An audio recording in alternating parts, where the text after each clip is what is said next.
Well, hello out there, planet Earth, and happy Friday. It's raining, it's pouring, there's no time for snoring. It's almost the weekend, baby. It's Friday, and it's always Friday with me, Stephen Fry, your SMB guy. ICYMI, or in case you missed it, SMB stands for Small and Medium-Sized Business. For the last 20 years, I've been a consultant for SMBs, a voice and a sounding board for business leaders, advocating on their behalf, their employees as well. Can't forget about them. I believe very strongly, folks, in sharing stories, providing perspective, and creating connection. That's what we're all about. So every single Friday, you could find me here on talkradio.nyc doing just that, lending what's left of my mind and my voice to this radio show, where I interview our business leaders as well as the folks who guide them in the right direction, their trusted advisors. One thing that I've noticed over the years, everyone, some of the best thought leadership for SMBs, it actually happens on Friday, right about the time we feel that freedom of the weekend coming. However, we're also anxious to start the weekend, myself included. I'm exhausted. I could use a nap. These crucial pearls of wisdom, they're often overlooked, they're eased aside, they're forgotten in favor of our fun activities and our freedom from work. Here on the show, we like to take advantage of that weekend freedom and clarity, and we discuss some popular topics that are on the minds of our SMB leaders. Once again, the name of the show, not just a play on words. My last name means free in German. There is method behind the madness. My house is still under intense construction, people. I am broadcasting from the playroom once again. It's amazing how fast you can set up a radio studio when you put your mind to it, right? I did some traveling to the West Coast this past week, so sorry I missed you guys last week. I went out to Vegas with my company, Engage PEO. That was a complete blast. We have a kickoff out there every single beginning of the year. Usually in February, we had to do January because of the Super Bowl going to be out there this year. But got to couple that with a trip to wine country. My wife actually came out and met me, got to hang out with some great friends as well. Yeah, I mean, really, we've been looking to go back to wine country for about 14, 15 years. You have those kids and stuff. Time flies when you're changing diapers. It's a blast. But, you know, when you're sitting in a place like Napa or Sonoma and you have tons and tons of wineries and vineyards and tastings and all of that, it's really hard to stand out, right? A lot of times people are just kind of driving along and, oh, here's a wine tasting. We're going to stop here. Or maybe they've put together some type of agenda that gets completely shot to pieces as soon as they have their first tasting and they're a little bit tipsy. Well, it's real hard to kind of blanket market things these days. You really have to know who you're speaking to and why, know what your ideal client profile is, know that you're reaching the people who have the best chance of buying your product and engaging with you. No play on words there. That the company I work with is Engage PEO. Just engagement's a big thing. I'm really big on engagement these days. It's the word of the year, let's say. But back to what we're talking about today with my special guest. We're going to talk about some tailored digital marketing strategies. Everyone wants lead generation. I receive at least 3 emails per day. I've already received my 3 this morning from cold marketing campaigns telling me how they can help me with leads for my business. No surprise to you guys, I'm sure. I ignore every single one of them. Every SMB that I deal with is different, even ones who operate in the same industry. An ideal client for one business, not going to be the ideal client for another. Tailored campaigns, they focus on the SMB's brand, the ideal client profiles, and the target audience to come up with the best advertising and conversion strategy. That's good thinking. This type of approach leads to engaging campaigns, a great digital presence, and more brand loyalty. You know, as my special guest will probably give me his thoughts on this, I had a guest a while ago say that marketing is asking someone out on a date. Branding's the reason they say yes. So I'm very excited to get his take on that as well. It's not about reaching as many people as possible. It's about the quality of the engagement more than the quantity of the engagements, right? You know, quality over quantity. Yeah, you want to hit a bunch of people. It's a contact sport out there, but you want it to be the right people. SMBs want to reach the people who have a genuine chance of conversion of revenue for the company. It's as simple as that. Talk is cheap. We aren't paid by the word over here like some of my attorney friends. We're on talkradio.nyc. We don't want this to just be talk. The idea, let's use the insight on the SMB landscape and create more impact on Monday morning. That's it. It is far too often in my travels, and I'm sure my special guest will relate, the SMBs are focused on the product, that's going to solve their problems. The shiny new mousetrap, the magic wand. One consistent thing I see out there, the products change every single day in everything that we do. Personal, business, doesn't matter. You got to surround yourself with the right people first and focus on a tangible process that will help you achieve your goals. Be able to measure it. What gets measured gets mastered to a certain extent, right? As long as you do this, the right products will be there when you need them. Everything has to begin and end with the people. So I know I have the right people around me today, although since he's a bigger wise ass than me sometimes, I don't know if everyone would say he's the right person, but I promise you he is the right people. You need to know this guy. Our special guest is Gary Piatigorsky, CEO of Net Embark LLC, right here in sunny Morganville, New Jersey. Gary, CEO, dynamic digital marketing firm based in New Jersey with a robust foundation established in 2009. Gary brings over 25 years of unparalleled experience in this marketing realm.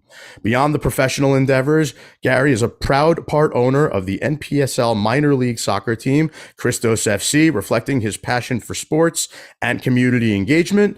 A multifaceted individual, Gary's not only a trailblazer in the digital marketing sphere, but also an accomplished martial artist, so don't mess with him. He holds a first-degree black belt in Brazilian Jiu-Jitsu bestowed upon him by Dante Rivera. Under Gary's leadership, Net Embark specializes in delivering tailored digital marketing solutions, including Google Ads, programmatic ads, social media marketing, and pretty much everything else you could think of under the digital marketing space presence. He caters to the needs of small, medium, large, mega-size enterprises with a commitment to providing that personalized boutique marketing experience. That's what a lot of folks are after anyway. He's the man. Again, might have a bigger mouth and might be a bigger wise ass than me. I'll let you guys be the judge. Whether you are just getting started or you're in business for a long time, trust me when I tell you, you want Gary and Net Embark as a partner. We're going to discuss my favorite questions around movies, TV, and music. And if you guys are watching out there in TV land, you'll see that Gary does like to use some movie jokes and TV show jokes in some of his marketing as well. But taking time out from his busy client schedule, as well as talking smack at our local favorite spot, the Bear and Birch. Shout out to Johnny Tsunami and my Bear and Birch friends. Gary P., welcome to Always Friday, brother. Thanks for taking the time. Stevie, it's a pleasure. I couldn't have said better myself. It was a great intro. Thank you so much. I really appreciate it. And I can't wait to see you at Bear and Birch for some good schwitz and a good time. Yeah, 1 o'clock today, if I'm not mistaken. But I bring know you changed up your schedule recently. Well, listen, no, I have more free time now, so I can enjoy it. I can, this is the perfect weather to schwitz, sweat, eat, enjoy a good time, and network with sound mind people. That's little l'chaim as well, but little l'chaim. Brother, everybody talks about Gary V. Great dude. I'm excited to have the one, possibly the only Gary P. hanging with me today. No one can pronounce your last name. That's okay. I'm trying not to butcher it too badly. I feel like right from day one, I might have actually got it spot on, but let's talk to the audience a little bit about you. I want you to talk to everyone about how you got where you are today. There's a lot of folks who claim to play in your space. I've interviewed some. I've tripped across them. They email me every day. I love what you do and how you do it. You got to share with people the founder's journey. Give it to us. Sure. So I started my company in 2009. By the way, my name is very easy to pronounce. I don't know why people have problems. You just got to split my name in two parts. It's Piatigorsky. Piatigorsky. Very, very simple name. No matter what, when I say it, by the way, the accent comes out somehow. Yes, it's very simple. It's very simple. So back to my journey. I started marketing, I would say 2004, working for Yellow Book, Yellow Pages, selling a digital product. I was recruited by Reach Local after that. And I didn't like the way the direction I was going in my career. So I said, I can do the same thing. I can do it better. I have the technology. I have the skills. We parted ways, and in 2009, Net Embark was born.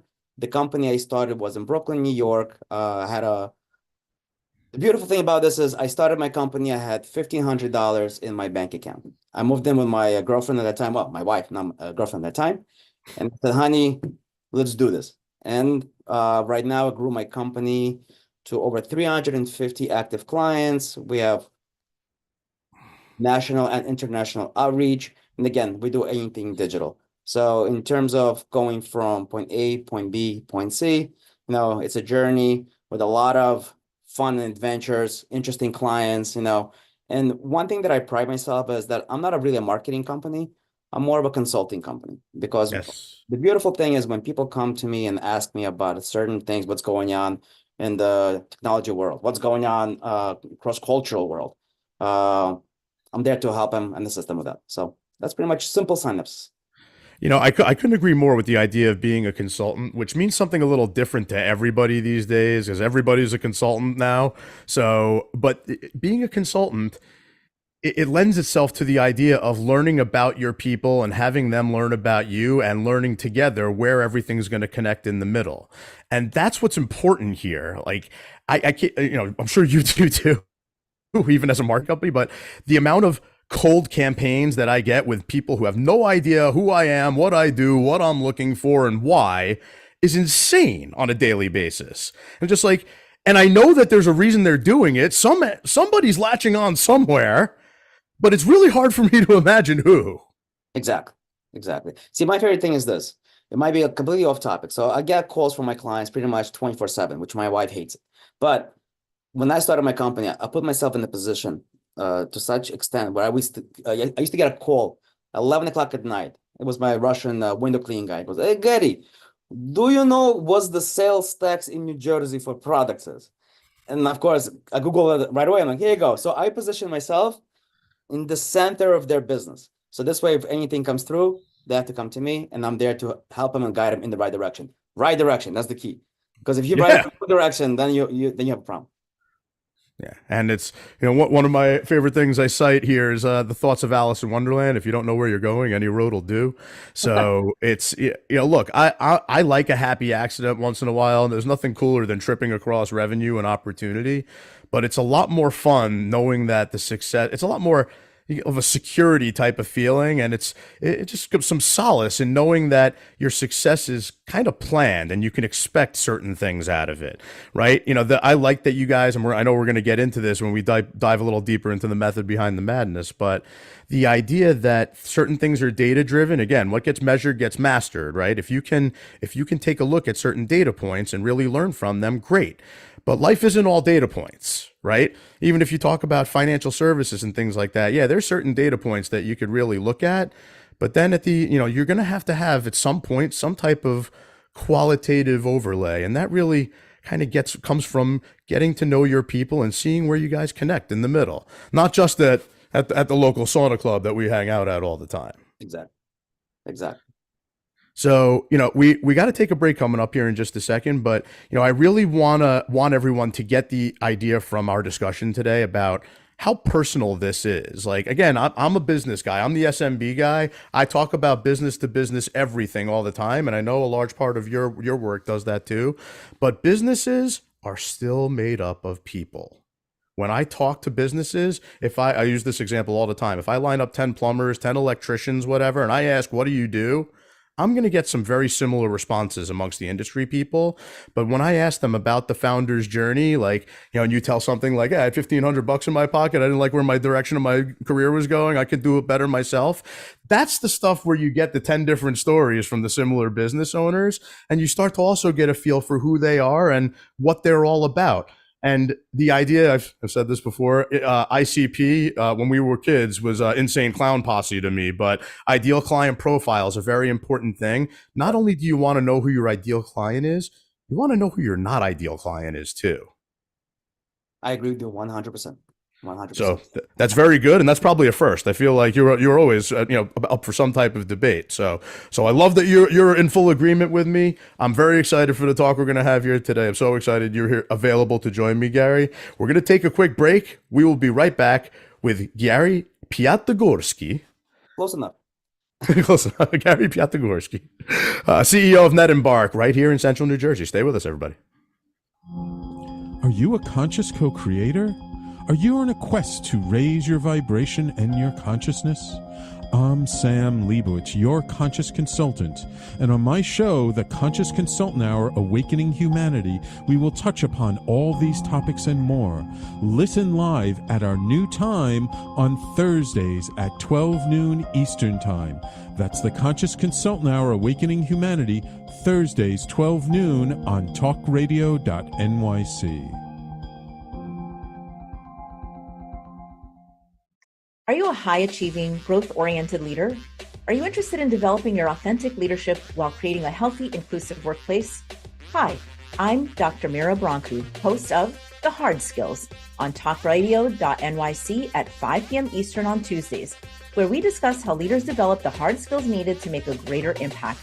We interview experts, have live coaching, and tackle these challenges. Listen to The Hard Skills on Tuesday at 5 p.m. Eastern on talkradio.nyc.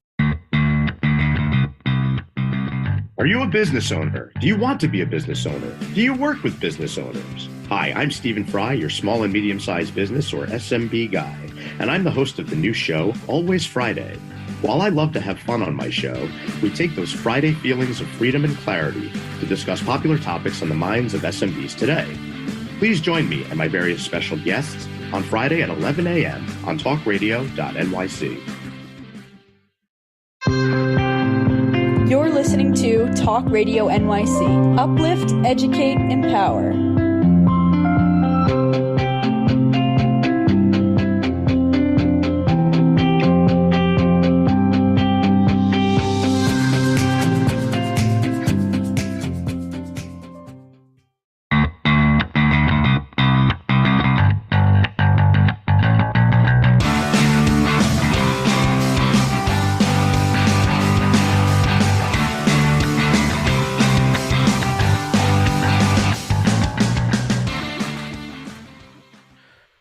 Welcome back, everybody. It's Friday. It's always Friday. And it's me, Stephen Fry, your SMB guy. We are chatting with Gary Piatigorsky, CEO of NetEmbark LLC, custom-tailored digital marketing solutions for today's small, medium-sized businesses, even mega businesses. The first business that Gary introduced me to was hundreds of employees. I deal with folks that size. I deal with folks down to 2 employees. I don't discriminate.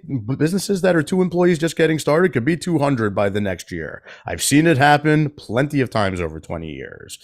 Gary, this is the method part of the show where we discuss a little bit of the science behind what you do. Before we dive full blast into it, I always like to kind of sit out by my fire pit, which is a little soggy today. Days and days of rain, but I like to just kick around a few ideas, thoughts to kick us off, really get us in the right direction. I always talk about a lot of quotes, a lot of analogies, a lot of metaphors to really get people to think along the lines of stories. If they don't understand the technical aspects of any sort of businesses that are on the table for discussion, or by the water cooler, whatever.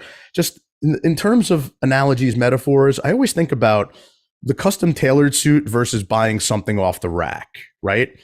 When you get fitted for a custom suit, more expensive, fits you better, might even be a little bit more durable over time, versus buying something off the rack that's just like, oh, you're about this size, cool, yeah, we can, why don't you take this, maybe save a little bit of money on it, and you can take it to a tailor and then try to custom fit it, kind of reverse engineering and whatnot. Especially in this world these days, with digital marketing presence being such an important factor, there's all kinds of people like the ones that send me the multiple emails a day, just trying to get me to latch onto something without knowing anything about me.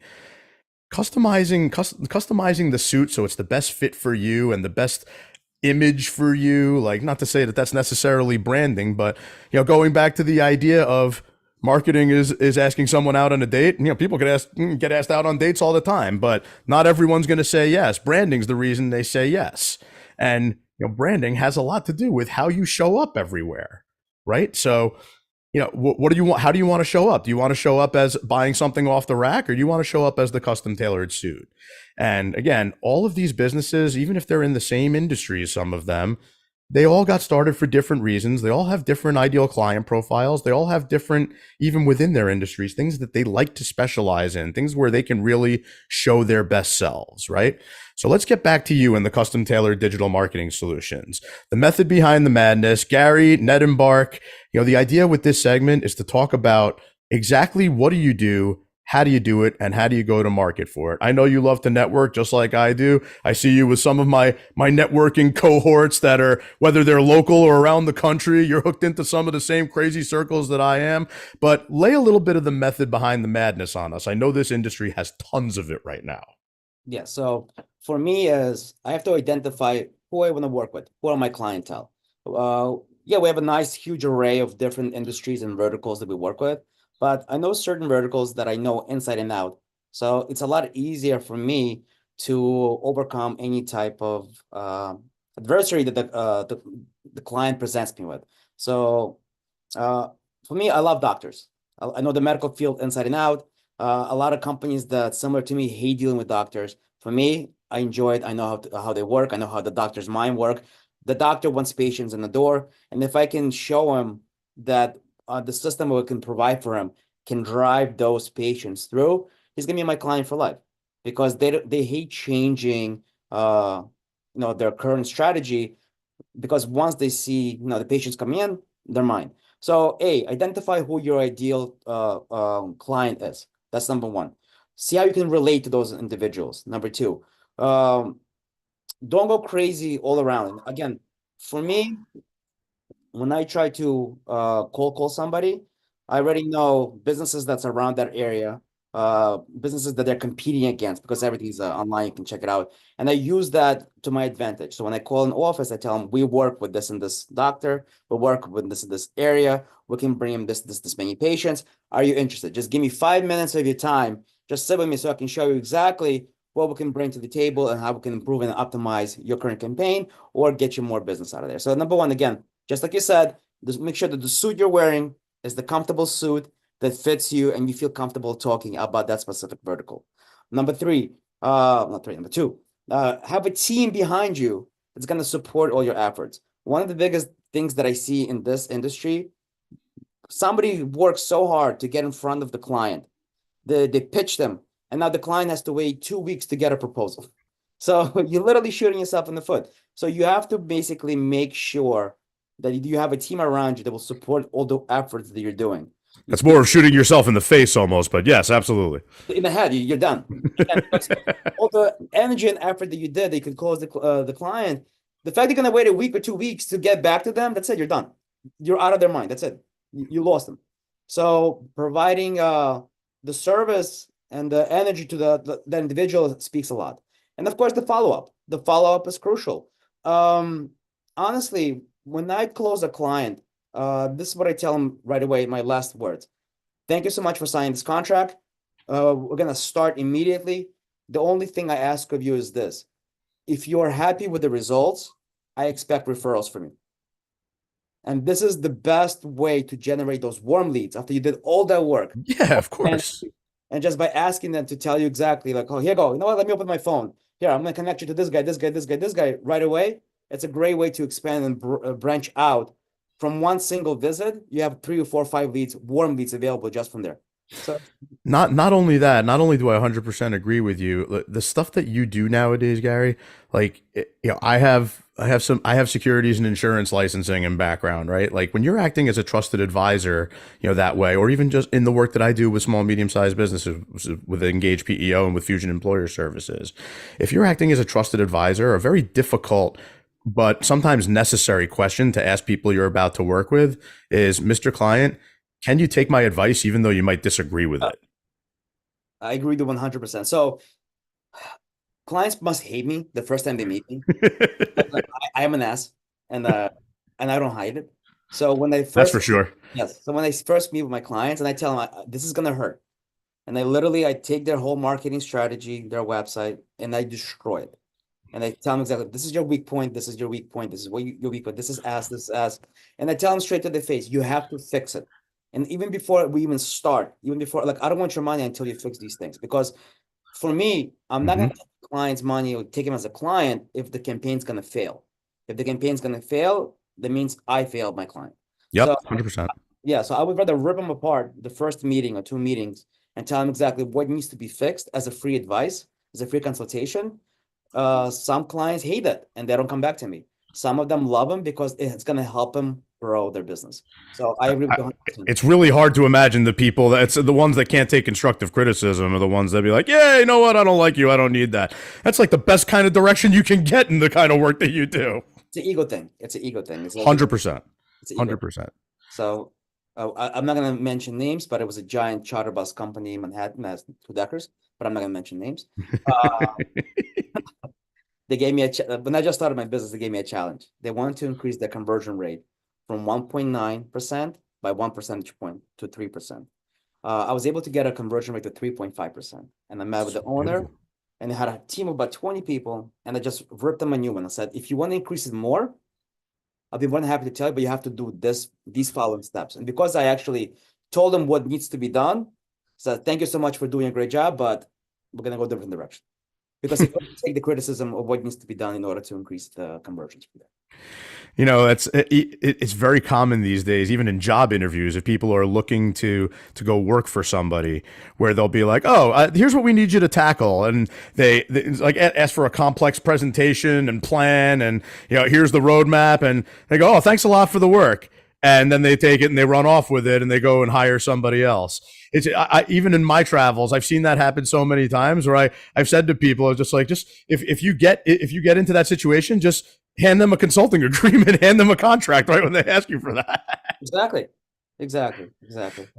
So we're coming up on a commercial break here shortly, Gary, and the madness is typically my favorite part of the show to talk about, and I know that this industry has lots of it, but I appreciate you as somebody who's a digital marketing presence, your posts, your blogs, your content on your website. I love it when somebody's got some comprehensive stuff out there. It makes my job infinitely easier doing this. But your 5 simple digital marketing tips I found to be kind of very easy to follow and simple. Like, I always say things like, nothing worth doing in this life is easy. If it was, everyone would do it. But a lot of things are much simpler than people make them out to be. You agree? 100%. And I'll give you an example. So I meet with a lot of clients and they say, Gary, here's my money. Do your marketing. I'm like, okay, what is the goal of our marketing? What do we want to achieve? It's like, I want to get more clients. Okay. Besides that, if we're doing social media, you're going to get a lot more branding. You're going to get a lot more exposure. You're going to get a lot more engagement. What do we want to do with with those individuals that engage with your post? Do you just want to send them to your website or remarket those individuals, sell them other products? So it's essential. It's essential when we go into this as a partnership with my clients, we established what is the main goal, secondary goal, and go from there. And you said something very important there that I say all the time, and some people might just gloss over it: partnership. A lot of times business owners, and you said it before, the ego side of things, if you start calling it a partnership, they'll be like, what do I need a partner for? I don't like partners. It's just me, I know. Arguably, you're just like that too. But it is a partnership, because the folks that look at someone like you as a vendor of services, it's almost like setting themselves up for failure right from the beginning. Correct. And that's looking, it's almost like looking at you through the same lens that people would look at the cold marketing campaign people through. It's like, every single day, it's like, would you like to see a list of XYZ people? It's like, I have lists upon lists upon lists of XYZ people. What I need is what you talked about, the right team of people alongside of me and behind me, which I have now more than ever before. And I'm still like so overwhelmingly busy, especially with other things I take on, like doing a radio show on a weekly basis, where I need people to start reaching out on things for my behalf, because just same thing happens to me. It's like by the time I circle back to certain folks, it might be 2 weeks later. Guess what? A lot of times it's too late. You got to have good response time, good engagement. Correct.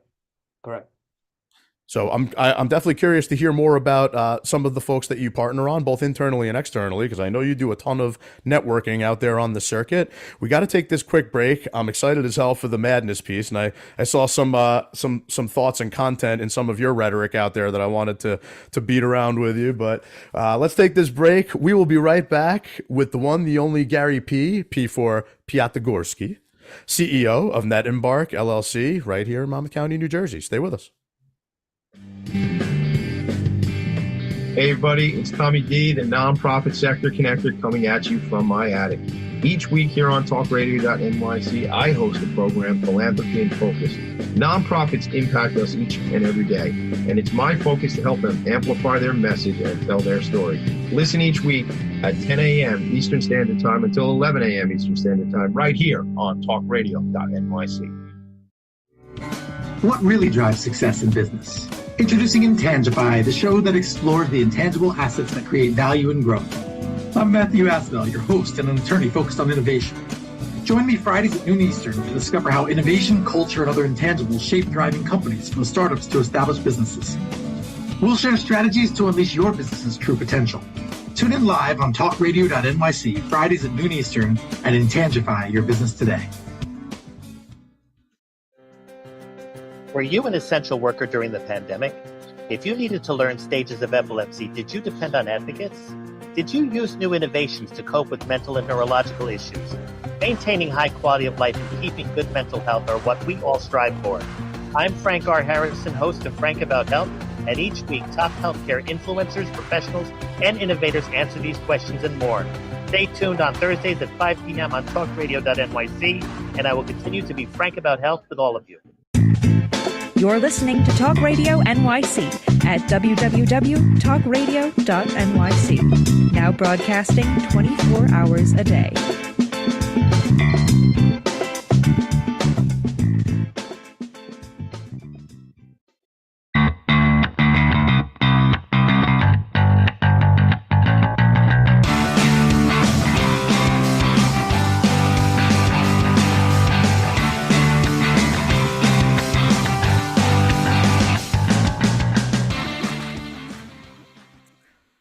Welcome back to Always Friday with me, Stephen Fry, your SMB guy. We are chatting with my friend Gary Piatigorsky.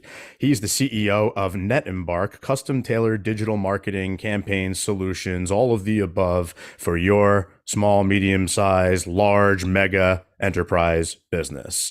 Gary is the man with this. There's a lot more method behind the madness, but Gary, this is the madness part of the show. So we are going to talk about the artistic observational parts of what you do, the stories you have from the field. Again, no subject to taboo, anything goes. Like we had mentioned, if you don't want to compromise particular clients being boneheads, totally understand that. Although in this space, there's lots of boneheads, but it's all good. You can come up with different names, different scenarios, etc.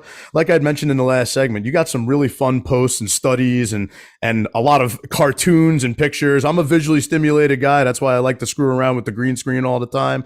But a lot of the stuff that I was seeing out there is really, really great stuff for people to engage with.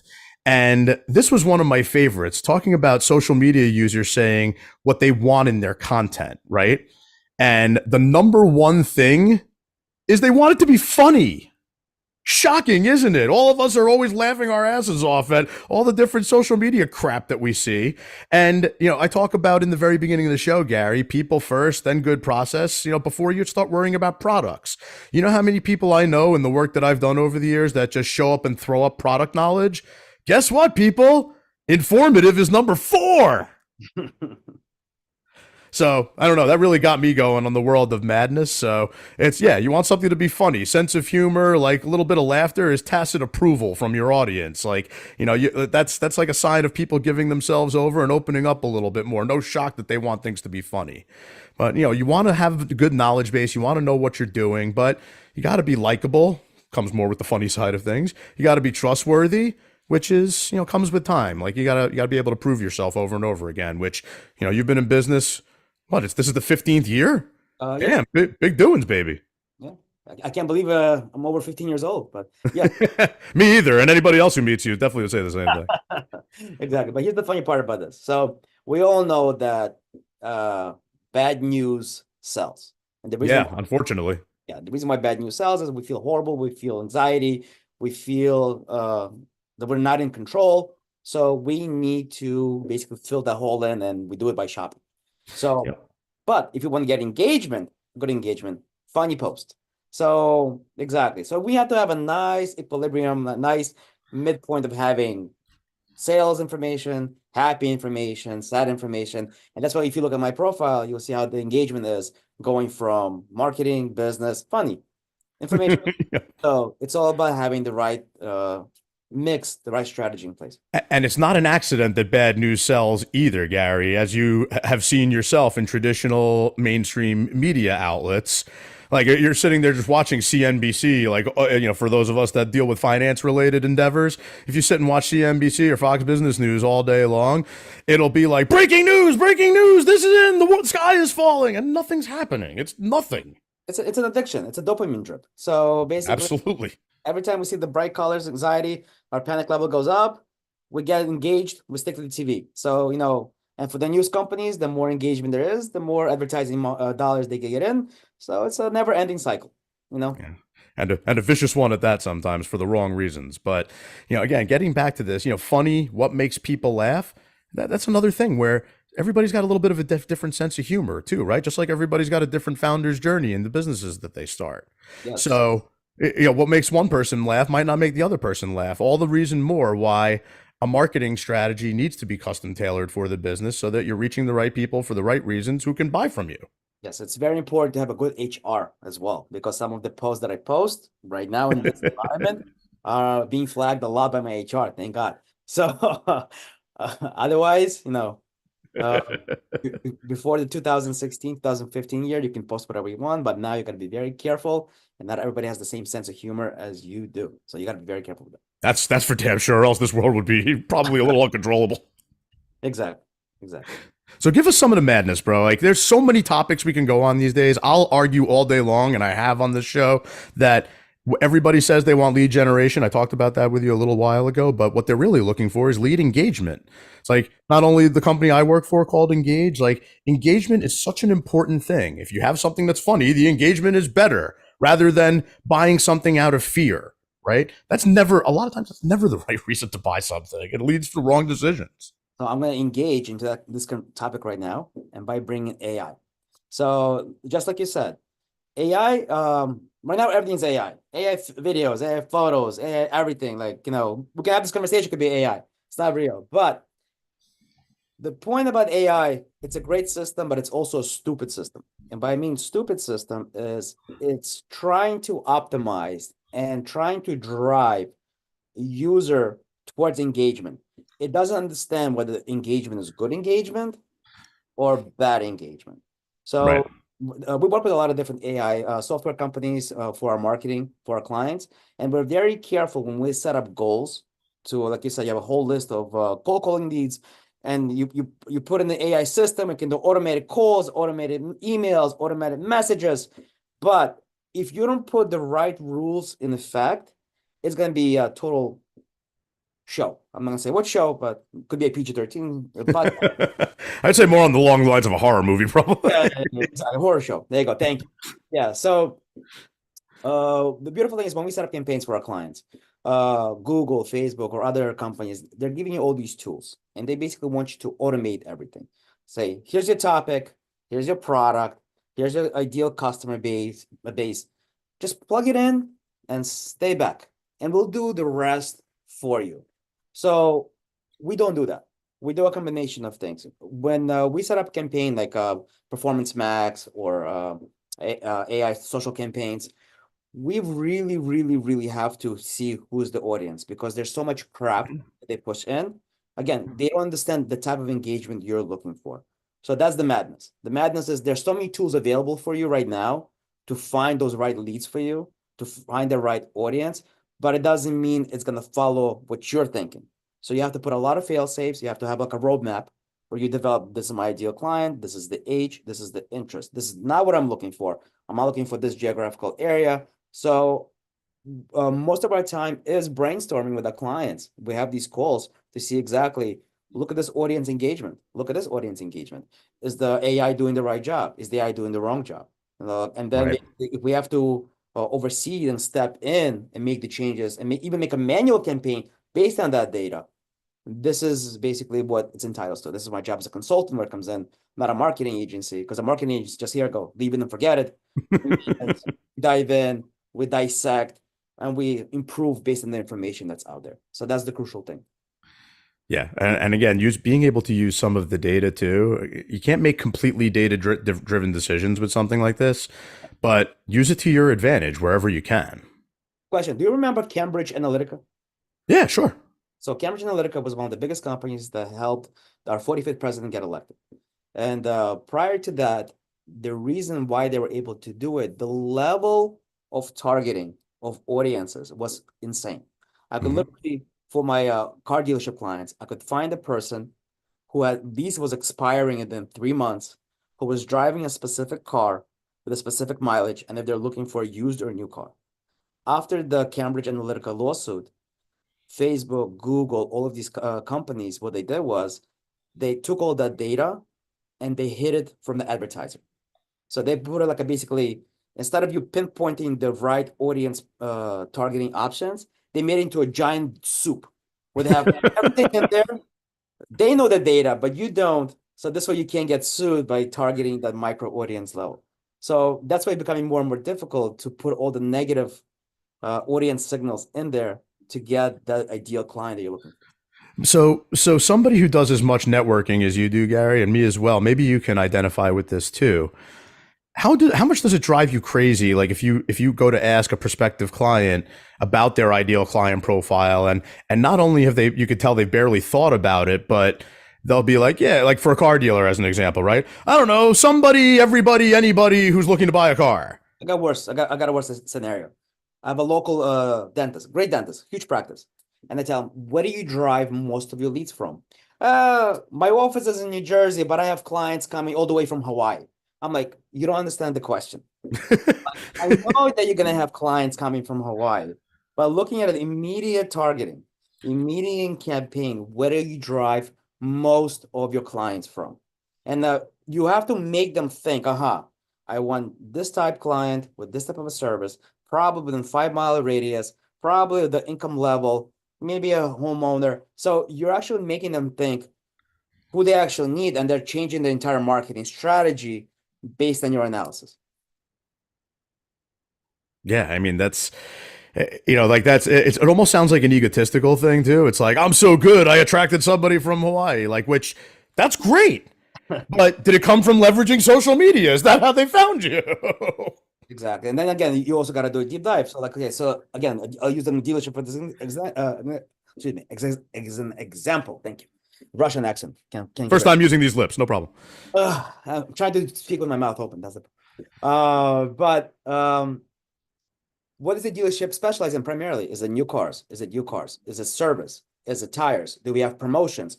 Do we have incentives? What are you doing with the existing? So it's crucial. When I see a client, I usually give them like a 4 or 5 page, like a questionnaire, where we literally break down the entire operation of their business. And we actually sit and we go through their call recordings as well with their potential client calls to see how the front desk opens and answers the phone.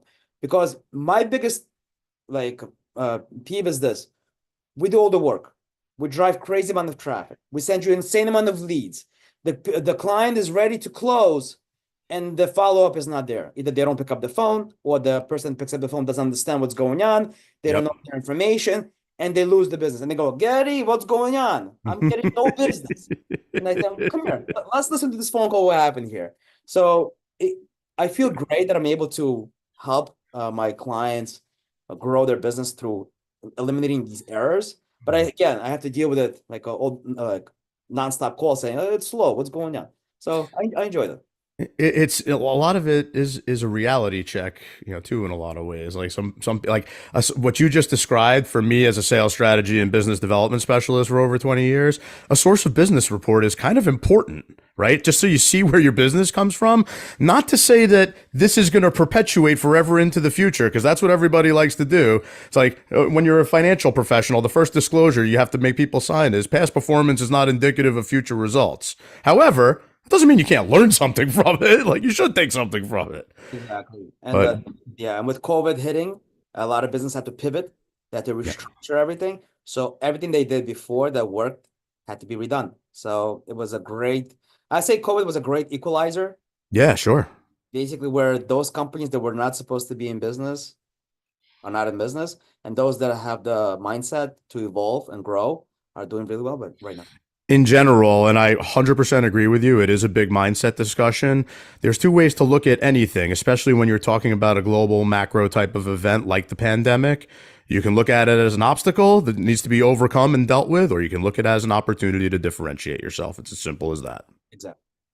We got to take a quick break, but we will be right back to bring things home with Gary Piatigorsky, CEO of Net Embark LLC in Monmouth County, New Jersey. Stay with us, people.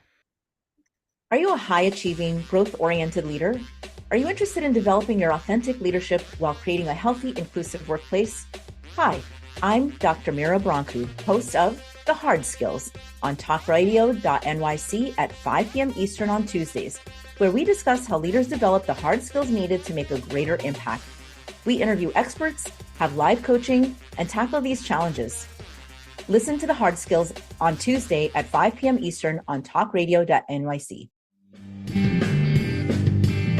Hey everybody, it's Tommy D, the nonprofit sector connector, coming at you from my attic. Each week here on talkradio.nyc, I host the program Philanthropy in Focus. Nonprofits impact us each and every day, and it's my focus to help them amplify their message and tell their story. Listen each week at 10 a.m. Eastern Standard Time until 11 a.m. Eastern Standard Time, right here on talkradio.nyc. Are you a business owner? Do you want to be a business owner? Do you work with business owners? Hi, I'm Stephen Fry, your small and medium-sized business or SMB guy, and I'm the host of the new show, Always Friday. While I love to have fun on my show, we take those Friday feelings of freedom and clarity to discuss popular topics on the minds of SMBs today. Please join me and my various special guests on Friday at 11 a.m. on talkradio.nyc. You're listening to Talk Radio NYC at www.talkradio.nyc. Now broadcasting 24 hours a day.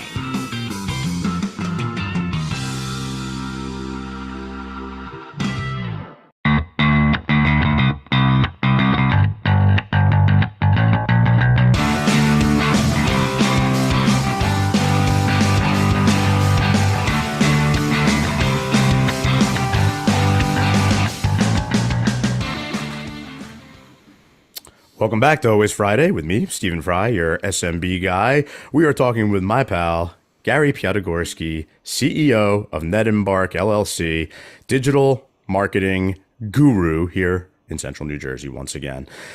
Gary, I love this stuff. I can't tell you almost how refreshing it is to have a wise ass like you talk about digital marketing initiatives, because, you know, the idea of being tough with certain people, it's like, I like the question, can you take my advice even though you may disagree with it?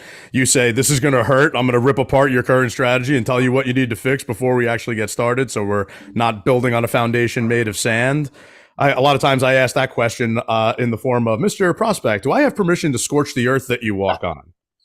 Which looks a little bit like your picture here in the background. Which, as you now know, I like movies, TV, and music a great deal. So I like to drop little movie quotes and pictures for sure on my show and things like that. But I love to get some of your messaging across the way that you do it. I saw this one out there too. Everyone will love this. Like, you mean to tell me you're not using pay-per-click? It's great. Listen, sometimes you got to be real, right? Yeah, sometimes it's like you don't. Everyone has a plan until they get punched in the mouth. You know, Mike Tyson said that. But this is the message part of the show. Speaking about bringing things home, right? The whole idea with Always Friday, when I started doing this during the pandemic, September of 2020, we wanted to give people some weekend insight to make a Monday impact. We are going to have some l'chaim after this. We're going to have some cocktails. Well, maybe a schwitz at the Vanya. Who knows? You know, you get into the weekend activities. Everybody's going to have their cocktails, watch their sports, and take their kids all over the place if it's anything like you and me. But we want people to remember something on Monday morning from these pearls of wisdom that you have to share. So we want your sound bites that will really get people engaged, as we've talked about many times on this discussion thus far.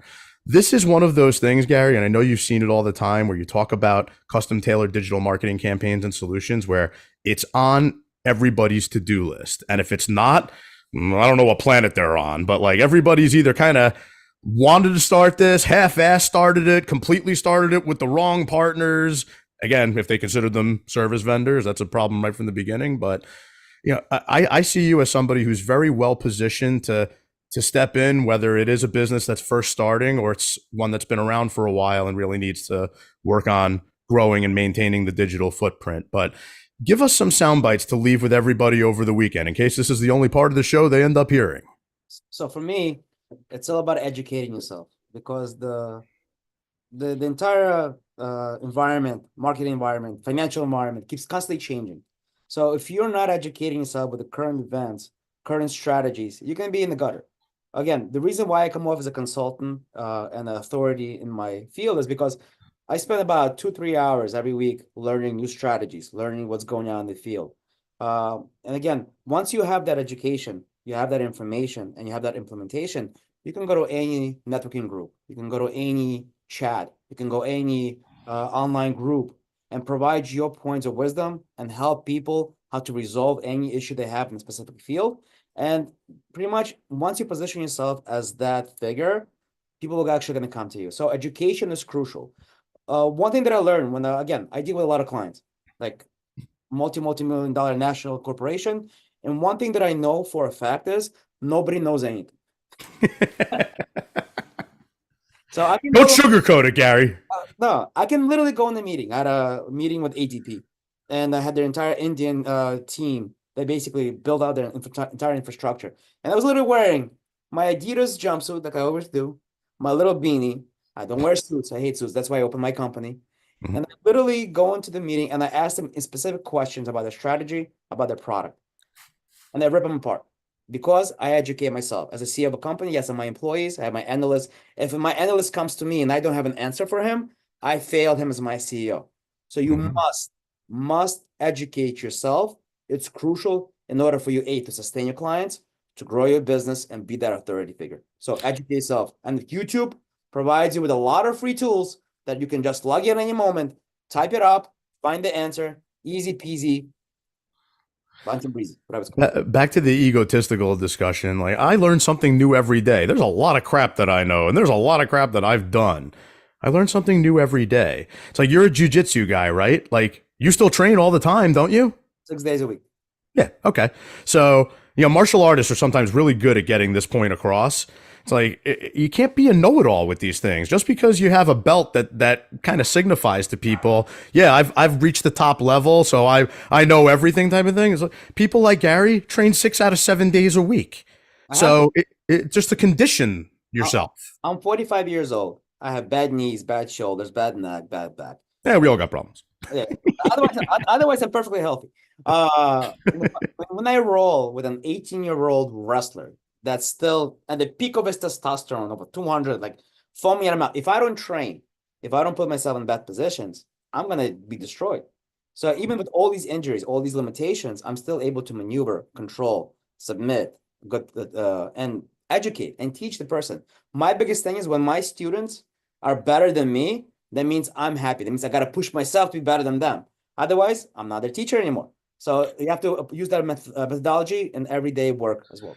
I didn't think of this until just now, and I've talked a lot about it over the last couple of years. So thank you for sparking some of my gray matter this early in the day. But my father's a retired teacher. My mother-in-law is a retired teacher. I never wanted to be a teacher the whole time growing up.